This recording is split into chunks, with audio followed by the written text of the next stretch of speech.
8 septembre 2020, le conseil de ville de la municipalité de Sainte-Catherine-de-Hatley s'est réuni. Nous avons pour nous en parler le maire Jacques Demers, la directrice générale Christine Labelle. Avec eux, on va faire le tour de ce qui s'est passé le 8 septembre, mais on va aussi revenir un petit peu en arrière, aller voir ce qui s'est passé au mois d'août au niveau d'un contrat, entre autres, qui est toujours assez important, un contrat pour la collecte et transport des matières résiduelles. Mais avant de parler de ce qui s'est passé comme tel dans les réunions de conseil de ville, on va ouvrir avec nos invités sur la nouvelle évaluation foncière. Ça faisait pas partie comme tel de la réunion du conseil de ville, mais ça vient tout juste d'arriver. C'est tout chaud, brûlant. Et comme on avait sauté un rôle d'évaluation plutôt que de le faire aux 3 ans, on l'a fait aux 6 ans, bien, la hausse sur le rôle d'évaluation foncière est assez importante. Alors, Monsieur Demers, je vous laisse l'annoncer vous-même, donner les chiffres, là, et puis peut-être donner déjà un début d'explication sur l'importance de cette hausse-là. Oui, ce qu'on a appris il y a 2 jours, c'est que la nouvelle hausse pour l'ensemble du territoire de la municipalité de Sainte-Catherine-de-Hatley serait de 17,9 %. C'est-à-dire qu'on passe d'une évaluation d'environ 500 millions, un petit peu plus, à dépasser le 609 millions, la nouvelle évaluation. Ce que ça cause dans les faits, c'est souvent dans les cas de part MRC1, au niveau de la police, au niveau où les cas de part-là sont basés en grande partie par notre valeur foncière. Ça fait que ça, c'est des coûts directs qu'on aura assumés en supplémentaire, qu'on n'a pas cette année, mais qu'on aura assumé. Il y aura aussi, évidemment, le nouveau budget. À regarder au niveau du budget, ce qu'on a réussi à faire dans les dernières années, c'est souvent à diminuer le milin du même pourcentage ou tout près du pourcentage de la hausse. Ça fait que si on a 17,9 % d'augmentation, on se dit, bon, un taux raisonnable d'augmentation devrait tourner probablement à l'entour de 2 %. Ben, la différence, le 17,9, ben, moins le 2, fait 15,9, devrait être diminué sur le milin, qui est environ pas environ, il est à 47 sous présentement. On pourrait descendre tout près de 40 ou 41 sous pour éviter la hausse. Mais tout ça dit, on sait bien que si la moyenne est à 19,9, il y a des gens qui peuvent être à 25, peut-être à 30 % d'augmentation, comme d'autres peuvent être à 5 ou à 0. Ça fait que ce que nous, on est capable de maintenir, c'est la hausse moyenne. Puis je pense que le fait que les finances de la municipalité vont bien, on devrait encore une fois réussir à rabaisser de façon importante le milin. Monsieur Demers, je le disais tantôt, la municipalité a choisi de ne pas avoir de nouveau rôle d'évaluation il y a 3 ans. C'est une option là, qui est tout à fait légale, là, que certaines municipalités vont prendre quand on a l'impression que le marché n'a pas trop bougé. Mais au final, une hausse de, on va dire, 18 % en 6 ans.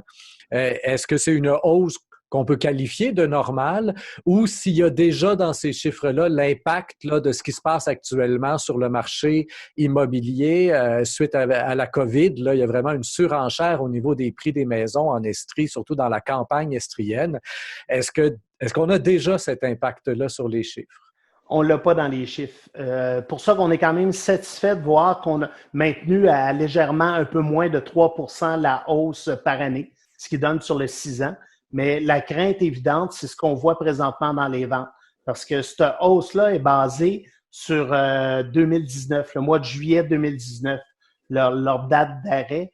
Mais présentement, ça se vend, on le voit par les prix, beaucoup plus haut. Ça fait que de façon plutôt évidente, on va devoir penser à ramener ça probablement la prochaine fois sur une base de 3 ans. Pourquoi qu'on l'a fait sur 6 au lieu de 3? Il y a une question d'économie aussi. C'est 50 à 60 000 $ de plus quand on fait ce nouveau rôle-là, c'est-à-dire au moins un sous de taxation de plus pour tout le monde qu'on s'est permis de retenir à ce moment-là, mais qui, selon ce qu'on voit aujourd'hui, devrait probablement être dans 3 autres années nécessaires de refaire un rôle. Et j'ai de la misère, évidemment, je ne suis pas évaluateur moi-même, je ne connais pas la complexité du travail. J'ai de la misère à comprendre pourquoi on livre aujourd'hui, en septembre 2020, le fruit d'un travail qui s'est arrêté au mois de juillet 2019. Ça m'apparaît très long comme délai, là. Bien, quand on parle de juillet 2019, c'est la date des ventes.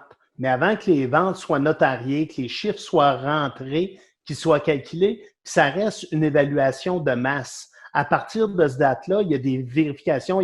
Les évaluateurs ont été sur le terrain, ont vérifié certaines maisons, pas toutes. En moyenne, ça devrait être au moins aux 6 ans qu'ils passent sur l'évaluation. Puis après, ils appliquent ça une fois qu'ils ont tous les chiffres de tout le monde. Puis je vous dirais que on a beau arrêter en juillet 2019, non, pour quelques mois avant de réussir à sortir ces chiffres-là, que ça soit vraiment notarié et tout mis en place. Là, ils font des moyennes, des comparatifs. Ça restera une évaluation de masse. Et les gens qui veulent parfois la contester ont jusqu'au mois d'avril suivant, parce que certains diront, oh, ça correspond pas, c'est beaucoup trop haut. En même temps, je pense qu'il faut regarder le marché qui est là présentement, parce que c'est là-dessus qu'ils vont se comparer.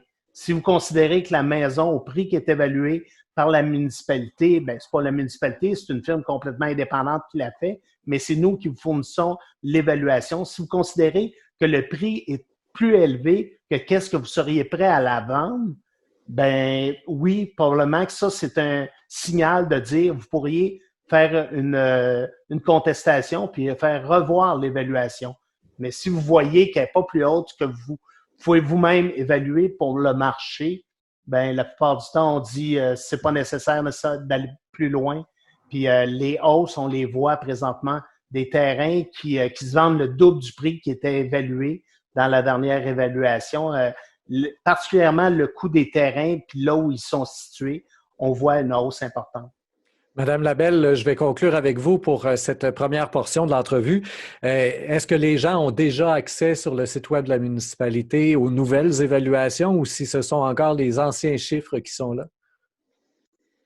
Je n'ai pas vérifié, là, j'ai même pas vu le détail moi-même du sommaire du rôle. On l'a eu hier après-midi. Je ne suis pas certaine. Je ne pense pas que ça soit prêt cette semaine. Là.